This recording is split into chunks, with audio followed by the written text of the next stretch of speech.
दोस्तों, एक गांव में एक किसान अपने बेटे के साथ रहता था। उसकी एक खास आदत थी। चाहे जीवन में कितनी भी मुश्किल आ जाए, वह हमेशा शांत और सकारात्मक रहता था। वह अक्सर कहा करता था, जो भी होता है, अच्छे के लिए होता है। बस ईश्वर पर भरोसा रखो। किसान के पास एक घोड़ा था जिससे वह बहुत प्यार करता था। एक दिन अचानक वह घोड़ा कहीं चला गया। किसान ने पूरे गांव में उसे ढूंढा, लेकिन घोड़ा नहीं मिला। गांव वाले किसान के पास आए और दुख जताते हुए बोले, आपका घोड़ा खो गया, यह बहुत बुरा हुआ। आप बहुत बदकिस्मत है। किसान मुस्कुराया और बोला, हो सकता है, यह भी किसी अच्छे कारण से हुआ हो। मुझे ऊपर वाले पर भरोसा है। कुछ महीनों बाद वही घोड़ा वापस आया, और इस बार वह अपने साथ कई जंगली घोड़े भी ले आया। अब गांव वाले खुश होकर बोले, आप तो बहुत भाग्यशाली है। एक घोड़ा गया और कई घोड़े मिल गए।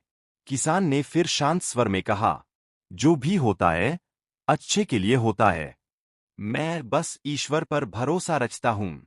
कुछ समय बाद किसान का बेटा उन घोड़ों पर सवारी सीखने लगा। लेकिन एक दिन वह घोड़े से गिर गया और उसकी टांग टूट गई।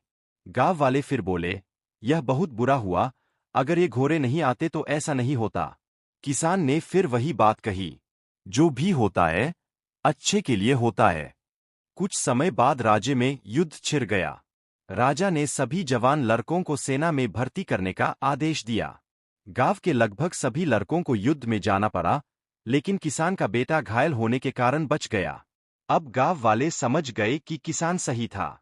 वे बोले, आप सच में बहुत खुशकिस्मत है। तब किसान ने मुस्कुराते हुए कहा, खुश रहने के लिए दो बातें समझना जरूरी है। पहली, लोगों की बातों को ज्यादा दिल पर मत लो, क्योंकि ऐसा करने से आपकी खुशी का कंट्रोल दूसरों के हाथ में चला जाता है। दूसरी, जीवन की किसी भी घटना को तुरंत अच्छा या बुरा मत कहो। समय के साथ वही घटना आपके लिए वरदान भी बन सकती है। दोस्तों, हमारे हाथ में सिर्फ हमारे कर्म और हमारी सोच होती है। इसलिए हमेशा सकारात्मक सोच रखें और बाकी सब ऊपर वाले पर छोड़ दें। अगर आपको यह कहानी पसंद आई और इससे आपको प्रेरणा मिली, तो इसे जरूर शेयर करें। क्या पता आपका एक शेयर किसी की जिंदगी में उम्मीद और मुस्कान वापस ले आए। धन्यवाद दोस्तों। मिलते हैं अगली बार।